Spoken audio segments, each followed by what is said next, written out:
രണ്ടാമത് ശിർക്കുമായി ബന്ധപ്പെട്ട് ഏറ്റവും പ്രധാനപ്പെട്ട ഒരു പ്രശ്നം വരുന്നത്, നമ്മൾ ഈ ശിർക്ക് അള്ളാഹുവിനോട് പങ്കുചേർക്കുക എന്നുള്ളത് ഗൗരവപ്പെട്ട ഒരു തിന്മയാണ്, വളരെ ഗൗരവമേറിയ ഒരു തിന്മയാണ്. ആ തിന്മ ഒരു മനുഷ്യന്റെ ജീവിതത്തിൽ അണുവളവെങ്കിലും ഉണ്ടെങ്കിൽ ആ മനുഷ്യന്റെ അമലുകൾക്ക് സ്വീകാര്യത ഉണ്ടാവില്ല.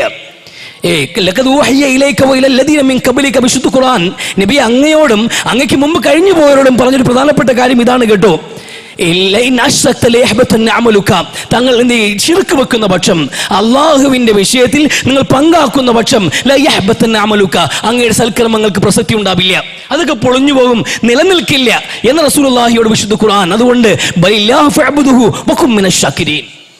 നന്മകൾ നിലനിൽക്കണമെങ്കിൽ, നമ്മുടെ പ്രവൃത്തികൾ സ്വീകാര്യമാകണമെങ്കിൽ, സുഹൃതങ്ങൾ സ്വീകരിക്കപ്പെടണമെങ്കിൽ ഒന്നാമത് വേണ്ടത് അള്ളാഹുവിനെ മാത്രം ആരാധിക്കുന്ന, അള്ളാഹുവിൽ മാത്രം അടിയുറച്ച് വിശ്വസിക്കുന്ന ഒരു വിശ്വാസ സംഹിത സ്വീകരിക്കാൻ നമ്മളെ കൊണ്ട് കഴിയണം. ഇല്ലാത്തിടത്തോളം നമ്മുടെ കർമ്മങ്ങൾക്ക് സ്വീകാര്യത ഉണ്ടാവില്ല. നമ്മളെ പടച്ചുവിട്ടവൻ, നമ്മളെ പടച്ചുവിട്ട റബ്ബുണ്ടല്ലോ, ആ പടച്ചുവിട്ട റബ്ബ്, ആ റബ്ബിനെ മാത്രം ആരാധിക്കുക എന്നുള്ളതാണ് നമ്മുടെ മേലുള്ള ഒന്നാമത്തെ ബാധ്യത. അതാണ് ഏറ്റവും വലിയ പുണ്യം. ആ പുണ്യത്തിന് വിരുദ്ധമായി മനുഷ്യൻ പ്രവർത്തിച്ചാൽ അതിന്റെ പേര് ആ തിന്മ എന്നുള്ളത്. ഈ റസൂലിന്റെ മുമ്പിൽ വന്ന് ഒരു സഹാബി ചോദിച്ചാൽ, നബിയെ ഏറ്റവും വലിയ തിന്മ ഏതാണെന്ന്, ഏറ്റവും വലിയ തിന്മ ഏതെന്ന് റസൂലിനോട് ചോദിക്കുമ്പോൾ അല്ലാഹു റസൂൽ സ്വല്ലല്ലാഹു അലൈഹി വസല്ലം പറഞ്ഞു, നീ അൻതജഅലില്ലാഹി നിദ്ദൻ വഹുവ ഖലഖക എന്ന. റബ്ബ് നിന്നെ സൃഷ്ടിച്ചു, എന്നിട്ട് നീ റബ്ബിന് പങ്കാളി ഉണ്ടാക്കുക എന്നുള്ളതാണ് ഏറ്റവും വലിയ തിന്മയെന്ന് 3 കാര്യങ്ങൾ പറഞ്ഞു കൊടുത്തു. 3 കാര്യങ്ങളാ റസൂൽ അവിടെ പറയുന്ന ഏറ്റവും വലിയ തിന്മകൾ ഏതെന്ന് ചോദിച്ചപ്പോൾ ഒന്നാമത് പറഞ്ഞ് റബ്ബ് നിന്നെ സൃഷ്ടിച്ചു, എന്നിട്ട് നീ റബ്ബിന്റെ വിഷയത്തിൽ പങ്കാളികളെ കൊണ്ടുവരിക, അത് ഏറ്റവും വലിയ തിന്മയാണ്. പടച്ചവൻ നിങ്ങൾ സൃഷ്ടിച്ചിരിക്കുകയാണ്.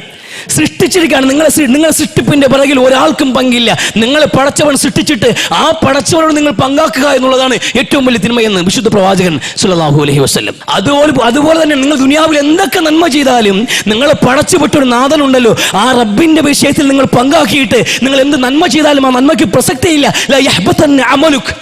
അമല് നിൽക്കൂല. അതാണ് ഒന്നാമത് പറഞ്ഞത്. നിങ്ങൾ ആത്യന്തികമായി ചെയ്യാനുള്ള നന്മ എന്നറിയുമോ, ആ നന്മ അള്ളാഹുവിനെ അംഗീകരിക്കലാണ്. നിങ്ങളെ ജനിപ്പിച്ചവൻ, നിങ്ങൾക്ക് ജീവിതം നൽകിയവൻ, നിങ്ങൾക്ക് വേണ്ടി പച്ചില മുളപ്പിച്ചവൻ, നിങ്ങൾക്ക് വേണ്ടി മഴ വർഷിപ്പിച്ചവൻ, നിങ്ങൾക്ക് വേണ്ടി ആകാശഭൂമികളെ സംവിധാനിച്ചവൻ, അങ്ങനെ എല്ലാം ചെയ്തവനെ ആ പാർശ്വവൽക്കരിച്ച് ഒരു സൈഡിലേക്ക് മാറ്റിവെച്ചിട്ട് ഏതെങ്കിലും കല്ലിന്റെയും കാഞ്ഞിരക്കുറ്റിയുടെയും കബറിന്റെയും മുമ്പിൽ പോയി ഒരു മനുഷ്യൻ നിന്ന് പ്രാർത്ഥിച്ചിട്ട് നിങ്ങൾ എത്ര ദാനം ചെയ്തിട്ടും കാര്യമില്ല. റബ്ബിനെ അംഗീകരിക്കാതെ നിങ്ങൾ ചെയ്യുന്ന പുണ്യങ്ങൾക്ക് ഒരു അംഗീകാരവും ഉണ്ടാവില്ല. ഇതൊന്നാമത് നമ്മൾ മനസ്സിലാക്കുക. ഏറ്റവും പ്രധാനപ്പെട്ട കാര്യമാണ്.